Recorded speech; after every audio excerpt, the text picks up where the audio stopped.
Wow, it actually worked! In part 1, I asked whether I could ditch the darkroom in the field. Today, I'm putting dry plate collodion to the test. You see, wet plate photography has a fatal flaw: geography. You're chained to your chemicals. Wherever you go, the darkroom must follow. But dry plate? That promises freedom. The ability to trek, to climb and to roam, without hauling a Victorian chemistry lab behind you. Let's see what we get today. The question is, does dry plate actually deliver? I prepped some plates in the darkroom using a historic dry plate collodion formula, and then I took them out to a beautiful state park in Pennsylvania. No developer, no silver bath, no fixer. Just my 8x10 camera and a hope that the 19th century chemistry wouldn't let me down.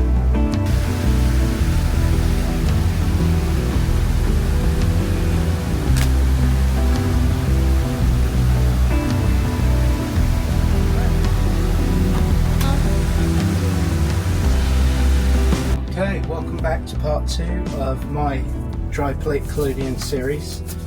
We're back in the darkroom now, and I'm going to develop the waterfall picture that we took the other day. Let's see how this goes.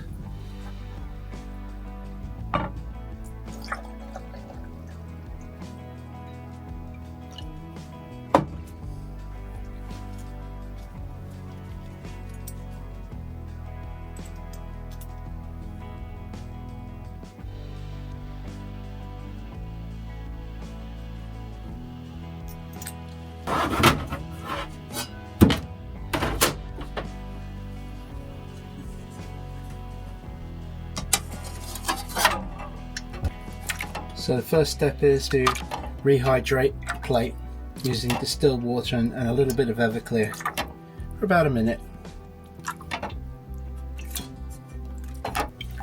That's looking good.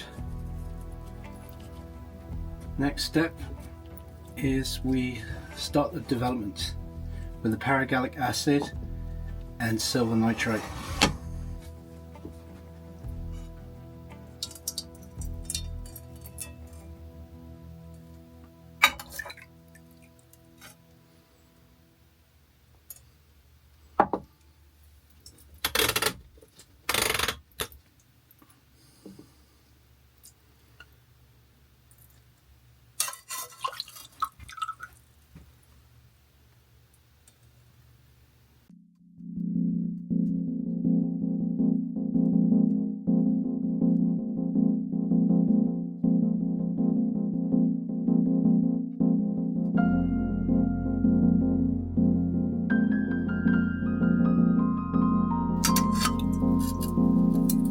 So 6 minutes in, starting to see something coming up.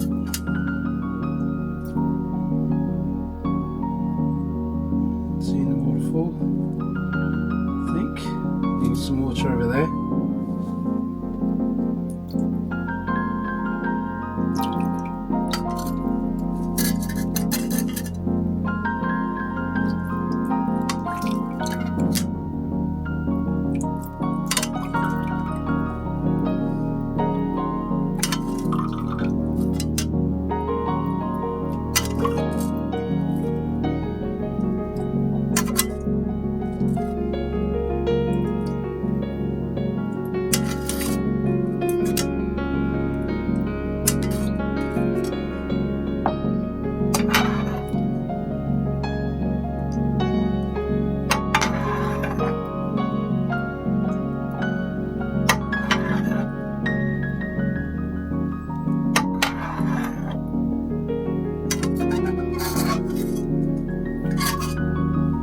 Happy with that.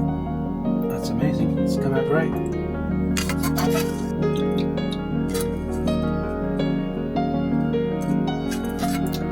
Alright, let's look at that. So, I think I'm going to stop that now. Shit. And then we're going to take it outside and fix it. Very good. Very happy with that.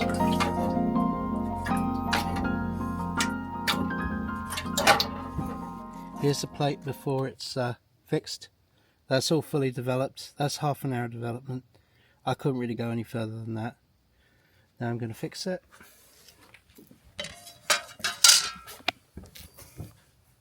I hope this fix is still good. We'll find out.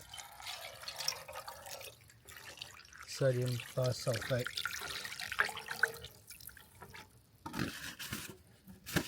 There it goes.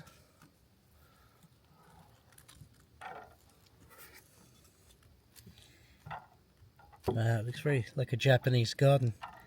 So can I ditch the darkroom? Not entirely. It might be deadly slow, but I can go further, I can climb higher, which places that wet plate would never allow me to do so. And that's worth chasing.